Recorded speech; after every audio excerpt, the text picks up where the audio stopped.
To je seveda bolj primerno za v filme. Sušenje ali dehidriranje živil je ena najstarejših tehnik konzerviranja. Poznali so jo že na Srednjem vzhodu in orientalske kulture, ki so na žgočem soncu sušile ta živila kar 12.000 let pred našim štetjem. Ne? Pri nas pa, zdaj se spomnim Ome, ko je na krušnih pečeh sušila te slive, hruške in to je toliko dišal. Pa te šopke zeliščne, ko je imela po špajzah in jih pridno skrivala, da so potem bili uporabni za čez zimo. Zlati cajti. Danes je seveda tehnika sušenja oziroma dehidriranja nekoliko bolj moderna. Sušilniki ali dehidratorji hrane. Iznajdba iz 60-ih, pri nas so zelo popularni, ker naš narod zelo dobro skrbi za svoja gospodinjstva in predvsem za svoje ozimnice. Kadar je mati narava na vrhuncu in obrodijo vse stvari, je sušenje oziroma dehidriranje hrane ene boljših tehnik. V takih mašincah lahko sušimo zelenjavo, sadje, zelišča, gobe, v tistih, ki pa imajo višjo nastavitev temperature, pa celo meso. Sadni ali zelenjavni čips v sušilcu, itak da se da. Pomembno je enakomerno narezano, da se enakomerno suši, začimbe po okusu. Srednja temperatura, ki je 4 do 6 ur, odvisno od debeline in mašine.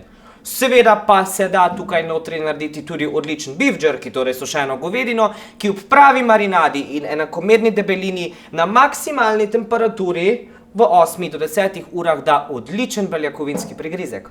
Pri srednji temperaturi lahko v nekaj urah posušimo najboljšo čebulo. Pomembno je le, da to počnemo zunaj, saj čebula res oddaja močan vonj. Alora, v takšni mašini lahko sušiste tudi pomidore. Odlično. Pomembno je le, da so enakomerno narezani, da se bodo tudi enakomerno sušili. Takem tipu sušilnikov velja. Krajši čas, kot rabi živilo, da se posuši, v višje nadstropje ga damo. Dalj časa, kot potrebuje živilo, v nižje nadstropje ga damo. Pri sušilnikih, ki imajo motorno grelni del spodaj, je samo obratni vrstni red. Svetujem tudi sprotno menjevanje teh pladnjev, da se menjajo, kadar se suši ista vrsta živila. Torej, pri nizki temperaturi se sušijo zelišča. Dolžina časa je odvisna od debeline, ali imamo zraven stebla, ali so cvetovi. Potem so tukaj gobe, nizka do srednja temperatura ponovno, ali je debelo narezana, tanko narezana. Pri višjih temperaturah pa lahko sušimo tudi kar celo sadje.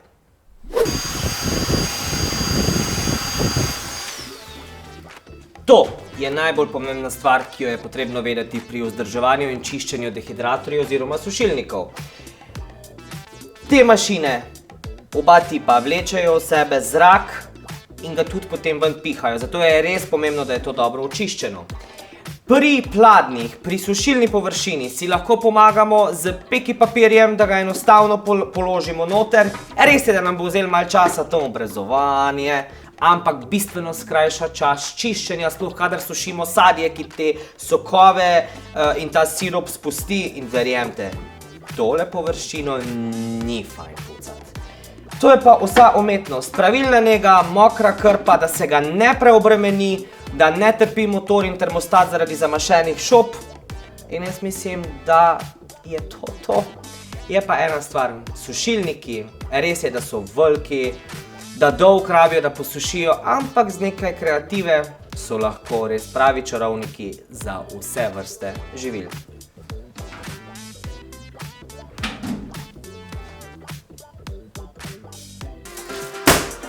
Se vam je dopadel video, ne?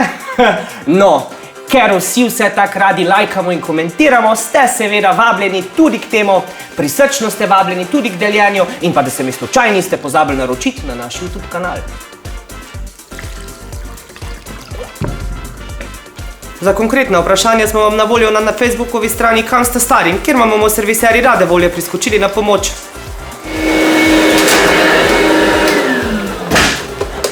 Če se vam kje zalomi in prije teta panika na obisk, hitro skočite na našo spletno stran www.zeos.si, kjer najdete seznam ta dobrih serviserjev v Sloveniji.